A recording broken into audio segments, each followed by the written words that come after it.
प्रिय विद्यार्थियों, सुप्रभात। गायत्री विद्या मंदिर उच्च माध्यमिक विद्यालय सांचौर के यूट्यूब चैनल पर आपका स्वागत है।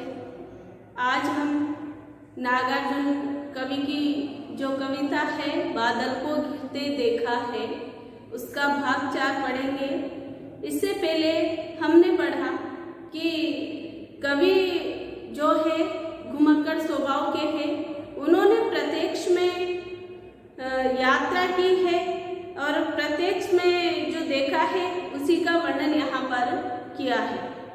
कवि प्रत्यक्षदर्शी है, घुमक्कड़ स्वभाव के हैं, मस्त मौला है और मानसरोवर की, कैलाश पर्वत की जो यात्रा कवि ने की उसका वर्णन यहाँ पर किया है। प्राकृतिक सौंदर्य का वर्णन कवि ने किया है। प्रकृति मैंने आपको बता दिया है प्रकृति क्या है, जैसे कि पेड़ पौधे हैं, झरने हैं, नदियां हैं, पहाड़ है, झीलें हैं, ये क्या है? प्रकृति है। यानी जो प्राकृतिक सौंदर्य कवि ने देखा है उसी का यथार्थ वर्णन किया है।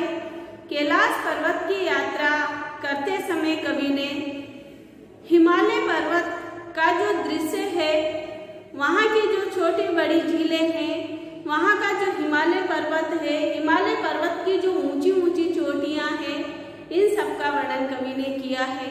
यहाँ पर बादल को घिरते देखा है शीर्षक कवि ने दिया है।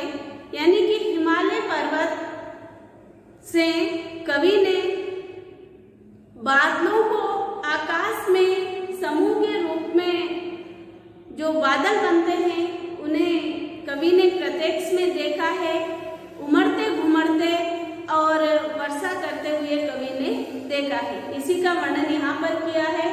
बादलों के 2 रूप बताए हैं, कोमल रूप में और कठोर रूप में। प्रकृति का 2 रूपों में वर्णन किया है, कोमल रूप में और कठोर रूप में। कोमल रूप में जो वर्णन किया है, यानी सरल रूप में, कोमल रूप में जो वर्णन किया है उसमें प्रकृति जो है, यानी हिमालय पर्वत की जो ऊंची ऊंची चोटियां हैं, वहां से झरने गिरते हैं, पहाड़ों पर से झरने गिरते हैं और हिमालय पर्वत की जो चोटियां हैं वो हिमाच्छादित बर्फ से ढकी हुई है। हिम यानी बर्फ, आच्छादित यानी ढकी हुई, बर्फ से ढकी हुई है। वहां से जब बर्फ की बूंदें या पानी की बूंदें गिरती है तो जो मानसरोवर झील है उस नीले और स्वच्छ जल में कमल, कई रंग बिरंगे कमल खिले हुए हैं और वही पानी की बूंदें, ओस की बूंदें जब उन कमल के पत्तों पर गिरती है तो अत्यधिक ही सुंदर सुनहरी लगती है। तो यहाँ पर यह है प्रकृति का कोमल रूप, प्रकृति का सरल रूप, कोमल रूप। लेकिन कभी कभी प्रकृति कठोर रूप भी धारण कर लेती है। जैसे बादलों को कवि ने उन पर्वत शिखरों से टकराते हुए बिजली और आंधी तूफान के साथ घर्षण करते हुए, गर्जना करते हुए देखा है। ये बादलों का कठोर रूप है। कभी कभी आपने देखा होगा बाढ़ आ जाती है, बहुत अधिक वर्षा होती है, तो ये क्या है? ये प्रकृति का कठोर रूप ही है। ऐसे स्वरूप को, प्रकृति के ऐसे रूप को कवि ने प्रत्यक्ष में देखा है और उसी का वर्णन किया है। इससे पहले हमने जो पढ़ा उसे थोड़ा सा दोहरा लेते हैं, उसके बाद हम आगे का भाग 4 पढ़ेंगे। इससे पहले हमने पढ़ा कि ऊंचा हिमालय जो है, ऊंचे ऊंचे पर्वत, पहाड़, झरने, नदियां, जो भी छोटी बड़ी झीलें हैं, वहां पर प्रवासी पक्षी यानी दूसरे स्थान से पक्षी आते हैं और उस मानसरोवर हिमालय पर्वत पर जो मानसरोवर झील है उसमें हंस क्रीड़ा करते हैं, हंस तैरते हैं और जो कमल नाल होती है, कमल के फूल की जो नाल होती है उसमें जो है तंतु होते हैं, रेशे होते हैं, उन्हें हंस खाने के लिए ढूंढते हैं, अर्थात उन्हें अपना भोजन बनाते हैं। और समतल मैदान जो है, मैदानी भाग जो है, वर्षा ऋतु में वहां पर अधिक गर्मी पड़ने के कारण या अधिक उमस होने के कारण वहां से पक्षी हिमालय की जो भी छोटी बड़ी झीलें हैं, मानसरोवर झीलें, यहाँ पर आते हैं, अपनी प्यास बुझाते हैं और उस उमस से, गर्मी से छुटकारा पाते हैं। तो ये हमने पहले पढ़ा है। और चकवा चकवी का भी यहाँ पर हमने पढ़ा कि जो चकवा और चकवी पक्षी होते हैं, इनकी एक अलग ही कहानी है। ऐसा माना जाता है कि चकवा और चकवी पक्षी, इन्हें श्राप मिला हुआ है कि ये रात को एक साथ नहीं रह सकते, रात साथ में नहीं बिता सकते। ये रात को अलग अलग हो जाते हैं, किसी नदी के किनारे या ऐसे अलग अलग जगह पर चले जाते हैं और वहीं पर रात व्यतीत करते हैं। रात भर चीख पुकार करते हैं, क्रंदन करते हैं और सवेरा होने पर वापस वो प्रणय भरी छेड़छाड़, प्रेम भरी छेड़छाड़ करते मिलते हैं। तो यहाँ पर अब तक हम पढ़ चुके हैं और आइए अब आगे का भाग हम पढ़ते हैं। कवि नागार्जुन, जिनका मूल नाम क्या है? वेदनाथ मिश्र। वेदनाथ मिश्र है। ये एक बात और बता दूं आपको, ये मैथिली भाषा में यानी बिहार के हैं, तो मैथिली भाषा में यात्री उपनाम से लिखा करते थे। यात्री उपनाम से, किस उपनाम से? यात्री उपनाम से। कौन सी भाषा में? मैथिली भाषा में। देखते हैं आगे। दुर्गम बर्फानी घाटी में 70 सहस्त्र फुट ऊंचाई पर अलग नाभि से उठने वाले निज के ही उन्मादक परिमल के पीछे धावित होकर तरल तरुण कस्तूरी मृग को अपने पर चिरते देखा है, बादल को गिरते देखा है।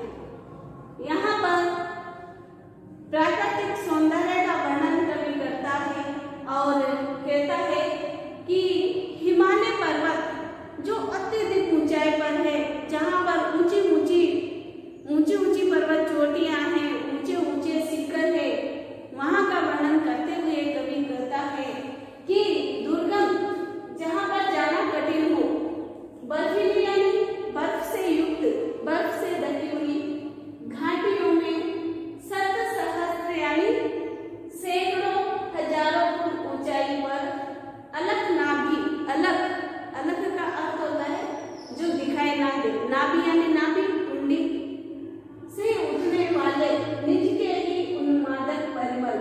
उन्मादक यानी मदमस्त, मतवाला, मदमस्त होना, नशे में। परिमल यानी गंध। अब देखिए यहाँ पर गंध अच्छी भी होती है, बुरी भी होती है, लेकिन यहाँ पर सुगंध होगा, गंध के पीछे धावित यानी दौड़ते हुए या दौड़कर, तरल तरुण, तरल यानी चंचल, तरुण यानी नौजवान, युवक, युवा, कस्तूरी मृग को अपने पर चिरते देखा है, बादल को गिरते देखा है। कवि नागार्जुन कहते हैं कि उन दुर्गम बर्फानी घाटी में हिमालय पर्वत जो अत्यधिक ऊंचाई पर स्थित है, कई सैकड़ों हजारों फुट ऊंचाई पर है, उस हिमालय पर्वत के बर्फ से युक्त जो घाटियां हैं, जहां पर जाना कठिन है, जो दुर्गम है, जहां पर जाना कठिन है, मुश्किल है, उन सैकड़ों हजारों फुट ऊंचाई पर जो हिमालय पर्वत है, उसकी जो घाटियां हैं वो बर्फ से ढकी हुई है, बर्फ से युक्त है और वहां पर जाना कठिन कार्य है। अलग नाभि से उठने वाले निज के ही उन्मादक परिमल। अलग नाभि से उठने वाले यानी वहां पर काले हिरण पाए जाते हैं। तो ऐसा माना जाता है कि जो काले हिरण होते हैं, उनकी नाभि से सुगंधित कस्तूरी मृग बोलते हैं उनको, हिमालय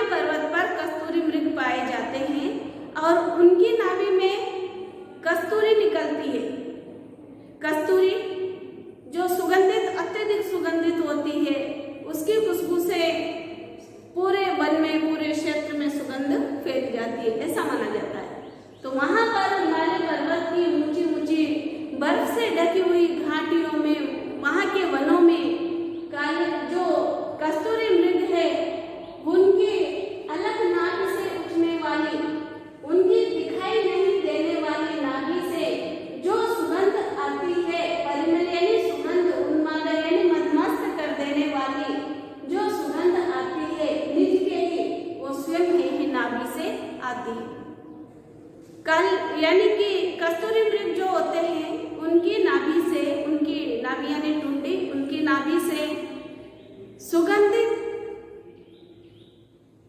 पदार्थ निकलता है, कस्तूरी निकलती है जो अत्यधिक सुगंधित होती है। तो यहाँ पर दिखाई नहीं देने वाली उन्हीं की नाभि से अत्यधिक सुगंध आने के कारण जब उस कस्तूरी का प्रादुर्भाव होता है, उदय होता है, तो दिखाई नहीं देने वाली नाभि से उस मदमस्त कर देने वाली गंध से, सुगंध से हिरण जो होते हैं के पीछे दौड़ते होकर उस सुगंध के पीछे दौड़ते हैं। घास फूस में, पहाड़ों पर, पर्वतों पर, पत्थरों पर उस सुगंध को यानी उन्हें सूंघते हैं, घास फूस को सूंघते हैं, पहाड़ों को सूंघते हैं, पर्वतों को, पत्थरों को सूंघते हैं कि यह सुगंध कहाँ से आ रही है। तरल तरुण कस्तूरी मृग को, तरल तरुण यानी जो चंचल युवा कस्तूरी मृग यानी हिरण जो होते हैं, उन्हें यह नहीं पता होता है वो अत्यधिक ही चंचल और युवा हिरण जो होते हैं उनकी नाभि से ही कस्तूरी का प्रादुर्भाव होता है, उदय होता है और उसी की मदमस्त कर देने वाली सुगंध आती है। लेकिन उस सुगंध के नशे में मदमस्त होकर, मतवाले होकर हिरण अपने ही पीछे और दौड़ लगाते हुए नजर आते हैं उस सुगंध को ढूंढने के लिए। उन्हें यह नहीं पता होता कि जो सुगंध आ रही है वो उन्हीं की नाभि से आ रही है। अपने पर चिढ़ते देखा है, जब उन्हें वो सुगंध का पता नहीं चल पाता है कि सुगंध कहाँ से आ रही है, तो वो अपने ऊपर ही चिढ़ने लगते हैं। जो चंचल युवा हिरण हैं वो अपने पर ही चिढ़ने लगते हैं जब उन्हें सुगंध का पता नहीं चलता है कि मदमस्त कर देने वाली, जिससे पूरा वन क्षेत्र महक जाता है, ऐसी सुगंध कहाँ से आ रही है। फिर वो चंचल युवा हिरण अपने पर ही चिढ़ते हुए दिखाई देते हैं, बादल को गिरते देखा है। कवि नागार्जुन कहते हैं कि उन्होंने उन बर्फीली हिमालय पर्वत जो कई सैकड़ों हजारों फीट ऊंचाई पर है, वहां की बर्फ से ढकी हुई जो चोटियां हैं, जो ऊंचे ऊंचे पर्वत शिखर है जो बर्फ से ढके हुए हैं, जहां पहुंचना, जहां जाना अत्यधिक कठिन है, वहां पर जो कस्तूरी मृग रहते हैं, उस हिमालय वन क्षेत्र में जो कस्तूरी मृग रहते हैं, वो अपनी ही नाभि से आने वाली कस्तूरी की सुगंध को नहीं पहचान पाते हैं। जो सुगंध उन्हें मदमस्त बना देती है, उस गंध को नहीं जान पाते हैं और दौड़ लगाते हैं, इधर उधर सूंघते हैं और जब उन्हें उस सुगंध का पता नहीं चलता है तो फिर वो अपने पर ही चिढ़ने लगते हैं। तो यहाँ पर कवि ने हिमालय पर्वत का जो प्राकृतिक सौंदर्य है, वहाँ की जो ऊंची ऊंची घाटियाँ हैं, जो बर्फ से ढकी हुई है, जो ऊंचे ऊंचे पर्वत है, ऊंचे ऊंचे शिखर है, उनका वर्णन किया है। और यहाँ भाग 4 जो हमने पढ़ा है, इसमें कस्तूरी मृग का वर्णन हम पढ़ चुके हैं और जो वहाँ की बर्फानी यानी बर्फ से युक्त, बर्फ से ढकी हुई जो दुर्गम घाटियाँ हैं, उसका वर्णन हम पढ़ चुके हैं। इससे पहले हमने जो हरी घास शैवाल होती है, उस पर चकवा चकवी पक्षी को क्रीड़ा करते हुए हमने देखा है, पढ़ा है। और जो बर्फ से युक्त घाटियां हैं, पहाड़ियां हैं, नदियां हैं, झरने हैं, किस प्रकार से कितना अच्छा प्राकृतिक सौंदर्य यानी प्राकृतिक सुंदरता का वर्णन कवि ने प्रत्यक्ष में ही किया है। और वहीं पर बादल के दोनों रूपों को कवि ने देखा है। एक तो अत्यधिक ही कोमल रूप बादलों का जो हमें बहुत प्यारा लगता है, जब आकाश में बादल छा जाते हैं, काले काले बादल कितने प्यारे लगते हैं। और वही बादल जब वर्षा करते हैं और कमल के पत्तों पर ओस की बूंदें मोतियों की जैसे दिखाई देती है, ये हम पढ़ चुके हैं। तो ये तो प्रकृति का कोमल रूप है, बादलों का कोमल रूप है। लेकिन जब हम बादलों का कठोर रूप देखते हैं, जैसे बादल जो है आकाश, हिमालय पर्वत आकाश को छू रहा है, तो वहां पर जो बादल बनते हैं वो अत्यधिक गड़गड़ाहट और बिजलियां चमकती है, उन पर्वत शिखरों से टकराते हैं, पर्वत चोटियों से टकराते हैं, तो किस प्रकार से प्रकृति का कठोर रूप हमारे सामने आता है, यहाँ पर कवि ने देखा है और इसका यथार्थ वर्णन, वास्तविक वर्णन किया है। इसका भाग 5 हम आगे की कक्षा में पढ़ेंगे। आज की